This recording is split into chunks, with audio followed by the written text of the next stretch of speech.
Olá, estamos iniciando mais um Olhar Especial e hoje, gente, o 283. Puxa, quantos já fizemos, né? Né, Clemente? Sim, Você que iniciou o primeiro, né, Clemente? Número 1. Mas olha, hoje nós estamos aqui, puxa, com uma missão muito importante, porque nós vamos falar do lançamento da pesquisa da OIT, que é a Organização Internacional do Trabalho, de Sindicatos, Deficiência e Trabalho. Esse é o nosso tema de hoje. E quem está aqui para falar disso para a gente, eu vou começar pelo Carlos Clemente, que é coordenador do Espaço da Cidadania, muito conhecido, também diretor do Sindicato dos Metalúrgicos de Osasco e região, né? E nós estamos aqui, de lá para cá, Márcia Hipólito, que é consultora, né, do Instituto Rumo de Inclusão, né, Márcia? Isso, exatamente. Também nós temos aqui o nosso professor, né? Eu queria até que o Clemente falasse dele para nós. O tradutor da pesquisa, o professor Romeu, certo. Né, é uma das maiores autoridades no Brasil sobre inclusão social. É o tradutor da Convenção da ONU sobre os Direitos da Pessoa com Deficiência. Olha, gente, olha e só. traduziu a pesquisa, que Sim. hoje foi lançada no Brasil. Professor Romeu Kazumi Sasaki. Sasaki. Né? Sasaki. Muito obrigada pela presença. E quem está aqui do meu lado é o Edivaldo Paes, né, Edivaldo? Que Isso é mesmo. também auxiliar de treinamento da empresa Intervalor. Intervalor. Isso mesmo. Né? Consultor também de inclusão, né? Também. Tá certo. Mas então, vamos começar, e Clemente, o que você acha? Eu queria que você colocasse historicamente para nós como é que chegou essa pesquisa aqui no Brasil, porque é uma pesquisa que foi feita em mais de 50 países. Né? Como é que chegou até você? É muito interessante porque a Organização Internacional do Trabalho, pela primeira vez, fez uma pesquisa observando como os sindicatos têm atuado em relação à inclusão da pessoa com deficiência. A pesquisa foi feita o ano passado, tá? Nós tivemos a oportunidade de conhecer a pesquisa em andamento, a chance de participar da finalização dela em Genebra, em maio desse ano, e ali nós pedimos a autorização para que pudéssemos traduzir para o português o resultado da pesquisa, que originalmente ela sai em francês, inglês e espanhol. Eles autorizaram, o professor Romeu se ofereceu para fazer a tradução, e de lá para cá foi feita a tradução, já foi lançado, né? E está, então, já disponível em português, né, já na versão para leitura, está disponível também em áudio para as pessoas com deficiência visual, né, e na versão em MP3, e está disponível também na versão em braille. Olha o tamanho, gente, a diferença do livro, olha o tamanho, é tipo uma cartilha, na verdade, a pesquisa, né? E olha a diferença, em braille, o tamanho. Exato. Então, a pesquisa, certo. Aqui no Brasil, a parte que foi feita por nós foi a disponibilizar a tradução, né, mas é uma pesquisa internacional, né, que a partir de agora, a partir do lançamento, servirá de estímulo, de ação para o movimento sindical e social no Brasil, e nós devolveremos para a OIT agora, já a versão traduzida, para ser encaminhada aos países de língua portuguesa, que era um compromisso nosso com a OIT de traduzir, e o compromisso da OIT de fazer esse material chegar nos chamados países lusófonos, aqueles que falam língua portuguesa. Olha que interessante. Acho que é isso, né? A pesquisa realmente foi isso. Inclusive, teve o lançamento da pesquisa, que foi no Sindicato dos Metalúrgicos de Osasco e região, né, Clemente? O nome desse livro, que inclusive você falou que vai disponibilizar para quem quiser. ter acesso no site? Como é que é? Ele já vai estar disponível no site. Tá. Tá? O nome, gente, é Ação Sindical sobre o Trabalho Decente das Pessoas com Deficiência, um panorama mundial. Exatamente. Certo? E vai estar disponível no site do Espaço da Cidadania, Tá. no site do Sindicato dos Metalúrgicos de Osasco, inúmeros sites, né, o do Governo do Estado, inúmeros sites, Certo. tá, para a pessoa baixar gratuitamente a informação. Você quer falar o site para nós? Do Espaço da Cidadania será www.ecidadania.org.br, do Sindicato dos Metalúrgicos de Osasco, www.sindimetal.org.br. Vamos aproveitar e chamar as imagens para a gente ver como foi esse lançamento que aconteceu agora, né? No dia 21 de setembro, né? que é o Dia Nacional de Luta da Pessoa com Deficiência. Isso. Então foi a apresentação, o público participando. Tá. Simultaneamente, a gente tinha uma mensagem da Organização Internacional do Trabalho. Aí a Poxa, simultaneamente, quem falou? Faustina Van Apperen, que é... Só que ela falou em francês e tinha uma pessoa lendo a tradução em português simultaneamente. Olha que bacana. Tá. Aí são momentos, né? Sim. Teve bastante Isso aconteceu gente numa manhã participando. numa quinta-feira, no dia 21. Tá, pode passar mais uma. Aí o presidente do sindicato o Jorge Nazareno, fazendo umas boas-vindas aos participantes. Certo. O presidente da Central Força Sindical, o presidente da Força São Paulo, Danilo, estava lá assumindo um compromisso de levar esse debate para os sindicatos afiliados à Força Sindical no estado de São Paulo, assumiu o compromisso no momento do lançamento. E o professor Romeu estava lá, ele fez um comentário da importância da pesquisa, então ele fez a principal, explicou o que é essa pesquisa para os participantes. Tá. Aí todo o auditório, né? A Márcia estava que lá. também está aqui com a gente, né? E lá nós temos um diretor do sindicato, Alex, que ele estava também fazendo um comentário aí mostrando o setor metalúrgico dentro da pesquisa. Aí ele fez esse comentário lá. Tá certo. Agora eu vou aproveitar, já vou pedir para o professor, né, Romeu, fazer esse resumo para nós da importância dessa pesquisa que foi feita em sindicatos de mais de 50 países. É isso, professor Romeu? Uhum. Tá. Bom, eu tive o privilégio de tomar conhecimento, né, da pesquisa, do resultado da pesquisa e do texto que foi o relatório. Certo. Eu logo me apaixonei pelo conteúdo, né?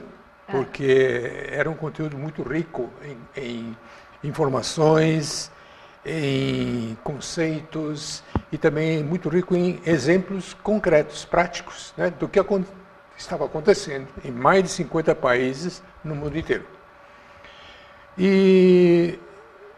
Então vou resumir bastante essa pesquisa da seguinte forma.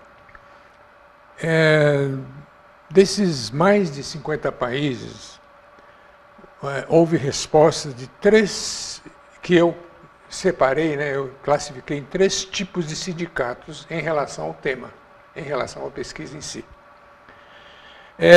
Um tipo de sindicato é aquele que se posicionou como,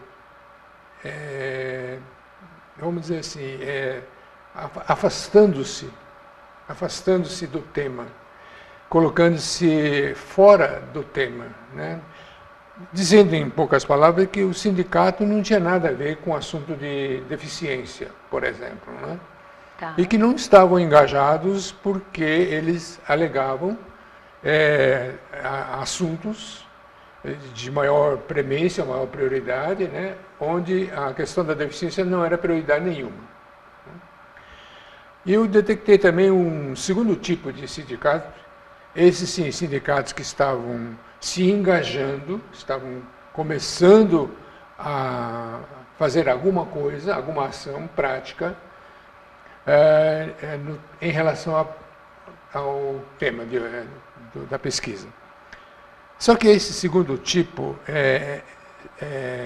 se engajou, e aí vários sindicatos estavam nesse processo de se engajar, com uma abordagem caritativa. Né? Achando que o trabalho do sindicato em relação à pessoa com deficiência seria uma ação quase que caritativa. De caridade mesmo, né?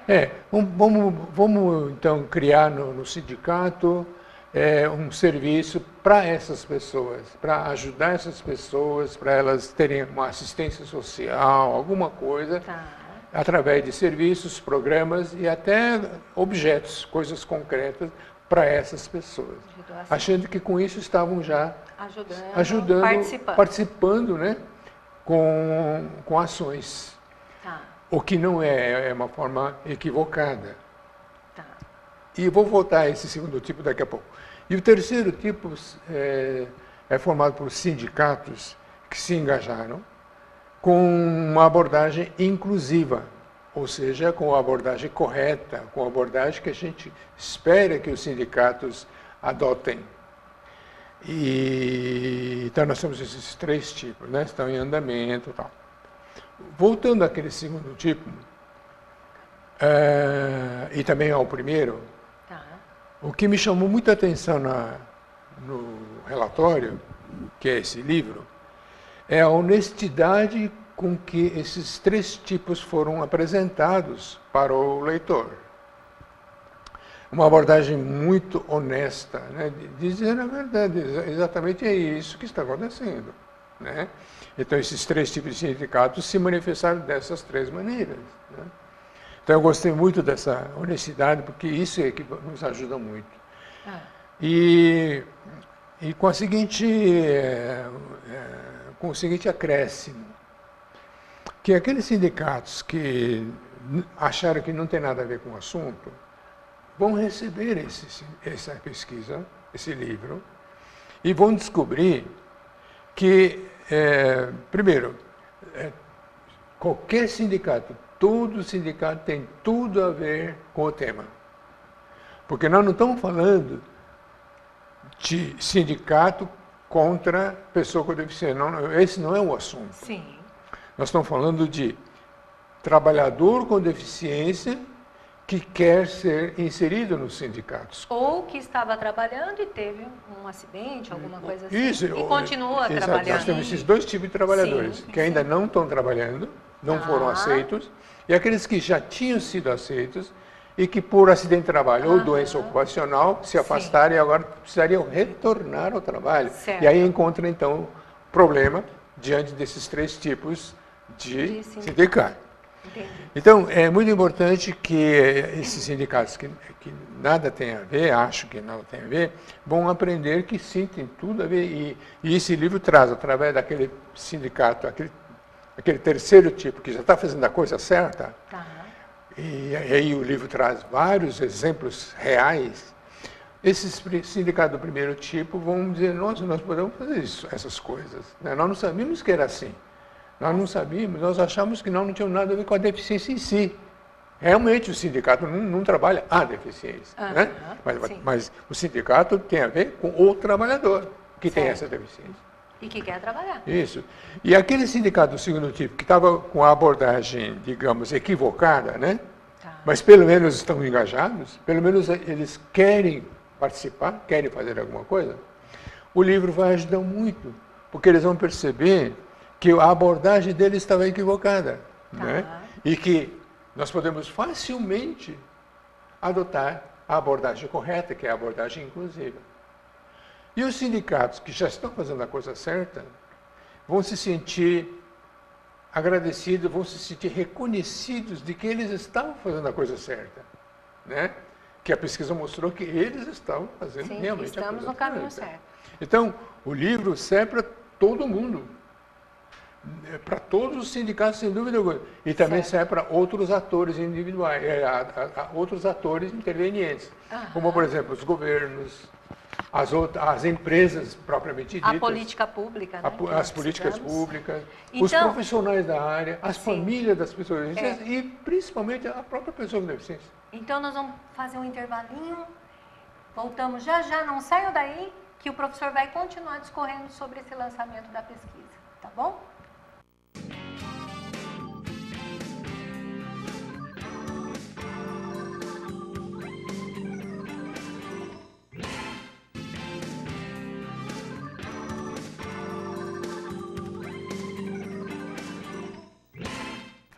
Bom, gente, hoje nós estamos aqui no Olhar Especial e o tema é o lançamento da pesquisa da OIT, que é a Organização Internacional do Trabalho, sobre os sindicatos, a deficiência e o trabalho.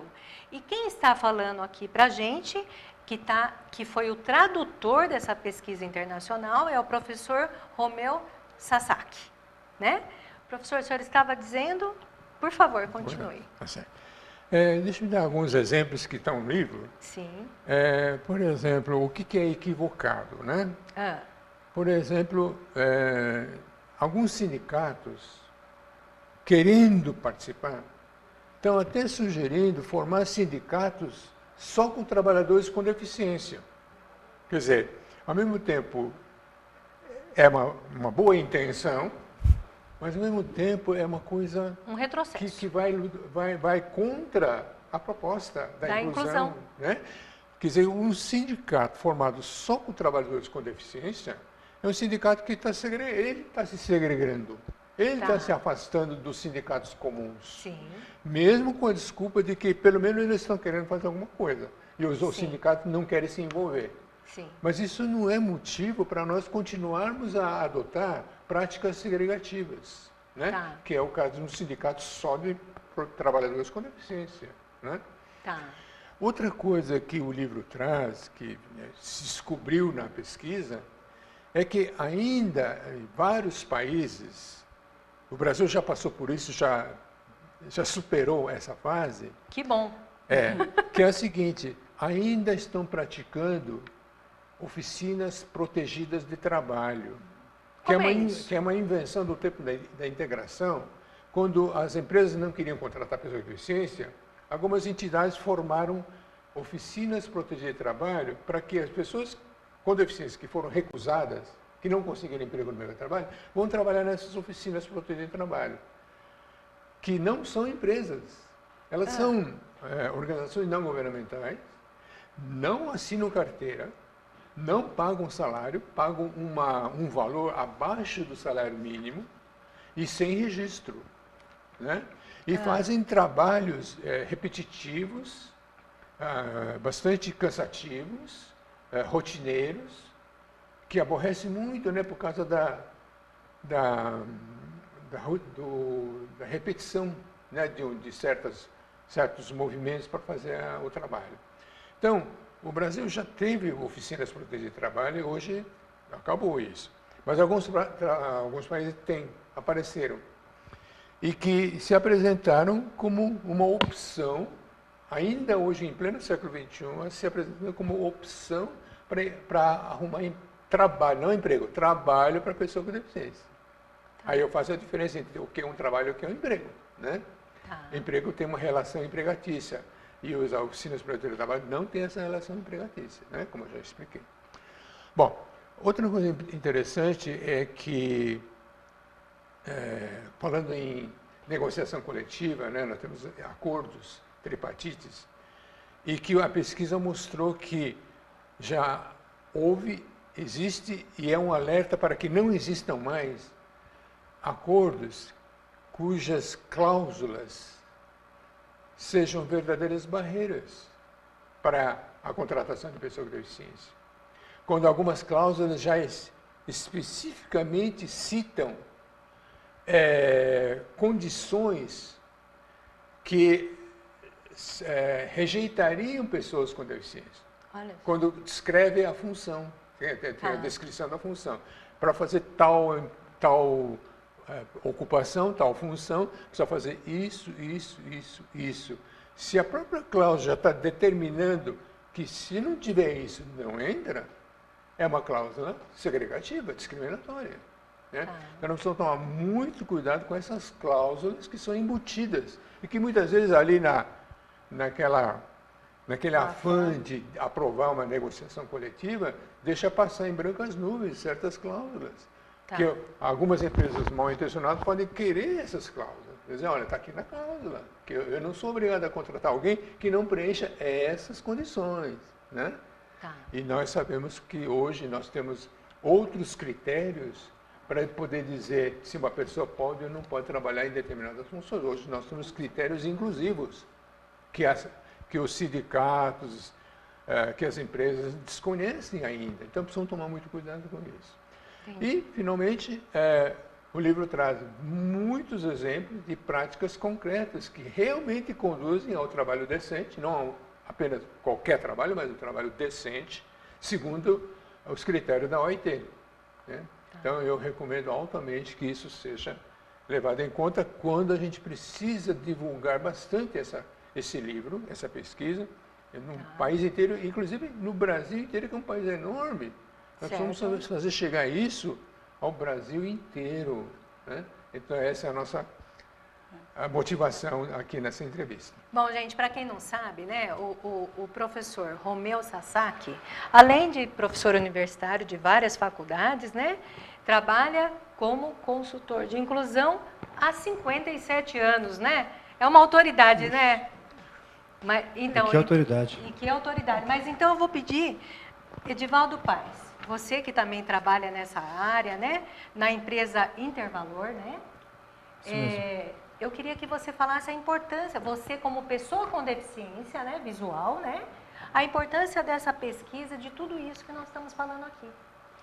Bom, para todos os internautas, os telespectadores, quero, antes de mais nada, dizer que é um prazer estar aqui, participando desse programa. E a importância desse trabalho que foi realizado é ímpar, né? Porque, pegando o histórico que nós já tivemos, vou falar de Brasil, que é onde estou inserido na realidade, né? De pessoas que já passaram foram segregadas pelos seus próprios familiares, né? Então, assim, perceber hoje o avanço que nós temos, a preocupação que existe, não só em âmbito nacional, mas internacional, mundial, né? De que essas pessoas com deficiência tenham o seu papel, possam assumir de fato o seu papel dentro da sociedade, é algo assim fora de série. É um marco que realmente nós estamos obtendo com esse material. E que a gente precisa, como já foi dito, como dissemos há pouco, divulgar realmente, propagar isso, para que a luta possa ganhar muitas e muitas outras pessoas, muitos e muitos outros adeptos, para que a gente possa fazer a transformação, inclusive, falando rapidamente do programa que eu sou um dos responsáveis dentro da empresa Intervalor, o programa Transformar, uma multinacional, né? Que é uma multinacional na área de cobrança. O programa Transformar tem como intuito justamente transformar pensamento, transformar a cultura de pensamentos esses que estão muitas vezes ainda presos a um passado onde era muito comum as pessoas com deficiência dependerem de todos para tudo. Sendo que hoje, graças a Deus, apesar de ainda ter muito o que se fazer, mas hoje nós já temos um grande avanço. E hoje a pessoa com deficiência já tem o seu lugar ao sol. E pelo menos vem lutando para que esse lugar possa ser cada vez mais dela, né? Então, tipo, hoje a pessoa com deficiência, ela trabalha, ela estuda, ela namora, ela frequenta praias, shoppings, etc. Claro. Né? Tem o seu papel já e continua lutando para que esse lugar, esse espaço, lhe seja cada vez mais próprio. E a Márcia Hipólito, né, que é consultora também, né, do Instituto Rumo de Inclusão. Exatamente. Né? Eu acho que é um ponto que foi importante, está sendo e vai ser. Em agosto foi realizado um evento no GIES em que envolveu centrais sindicais, sindicatos, né? E foi uma atividade no período da manhã. E o resultado desse evento foi, os grupos se reuniram, né? Com a questão que eram os desafios, né, que os sindicatos tinham frente à questão da inclusão da pessoa com deficiência. E esse resultado, né, saiu uma carta compromisso, né, que são, se eu não me engano, 5 ou 7 itens. São 5. 5 itens, Tá. Que é a questão da acessibilidade, de capacitação, outros pontos, né, que faz com que o trabalho inicie pelo sindicato. Né? Antes de pensar uma questão fora, com a empresa, principalmente o sindicato entender essa questão, né? Ter esse compromisso, esse envolvimento com a temática. Né? Então, já que nós estamos falando, e foi muito interessante porque foi um número extremamente relevante da participação dos sindicatos nesse evento. Né? Que resultou nessa carta compromisso, aí que a gente vai estar levando para outros desdobramentos aí. Inclusive, você também tem muita ligação com o Sincovaga, não é isso? Isso, nós temos uma parceria, o Instituto Rumo Inclusão tem uma parceria com o Sincovaga, que é o Sindicato do Comércio Varejista, segmento alimentos, né? Traduzindo supermercados e estabelecimentos que atuam com alimentos, né? E que é um grande parceiro nesse assunto, né? Ao longo aí desses anos aí de parceria. Certo. Eu queria que você deixasse o seu e-mail, Márcia. Okay. Nosso tempo está acabando. Márcia Hipólito, com h, @gmail.com. Estou à disposição, esclarecer dúvidas. Edivaldo, você pode dar o seu contato? Claro. Para palestras e demais serviços de consultoria, meu contato WhatsApp 986368799, 986368799, ou também o e-mail edivaldo.gama@intervalor.com.br. E o Clemente já passou o site, né, Clemente? Do E-Cidadania, www.ecidadania.org.br. E nós estamos terminando o programa, eu vou pedir para o nosso professor, né, que está há 57 anos, gente, que trabalhou, ele estava me dizendo que iniciou lá, menino, né, na Faculdade de Medicina da USP, né, na área do senhor, que é a área de assistência social, né? Serviço social. Serviço social, que trabalhou quando não era inclusão ainda, era chamado o quê? Integração. Integração, 57 anos nessa área de consultor de inclusão, né? Eu queria que o senhor deixasse o seu contato e uma palavrinha para a gente, como o senhor vê tudo isso. Certo. Vou deixar um e-mail. Sim. Que é Romeu K de que bom, né? F de Francisco, romeukf, @uol.com.br. Tá. Certo? Uma palavrinha? Bom, vamos levar esse livro para frente, né? O Brasil hoje já passou de mais de 200 milhões de habitantes, né? Aqui no Brasil. Queremos chegar a todos eles, né? Porque o livro não remete apenas aos adultos, sindicatos, né? E aos sindicatos. Sim. Refere-se a qualquer faixa etária, porque existem as famílias, né? Junto com as pessoas com deficiência. Então, a minha palavra final seria a seguinte, que nós precisamos realmente da participação de todo mundo, né? Direta ou indiretamente, para que essa pesquisa da OIT chegue a todos. Tá certo. Gente, então é isso. Mais um olhar para vocês, especial, né? 283. Meus agradecimentos a toda essa rede de canais comunitárias que leva essa informação até vocês. Muito obrigada, primeiramente, a Deus por estarmos aqui.